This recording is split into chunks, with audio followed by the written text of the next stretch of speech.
ನೇಗಿಲ ಹಿಡಿದ ಹೊಲದಳು ಹಾಡುತ್ತ ಉಳುವ ಯೋಗಿಯ ನೋಡಲ್ಲಿ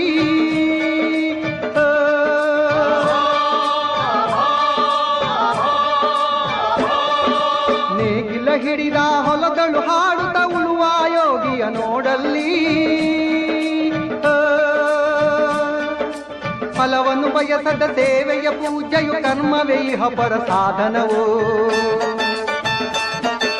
ಕಷ್ಟದೊಳನ್ನವ ದುಡಿವನ ತ್ಯಾಗಿ ಸೃಷ್ಟಿ ನಿಯಮದೊಳಗವನೇ ಹೋಗಿ ಉಳುವ ಯೋಗಿಯ ನೋಡಲ್ಲಿ ಉಳುವ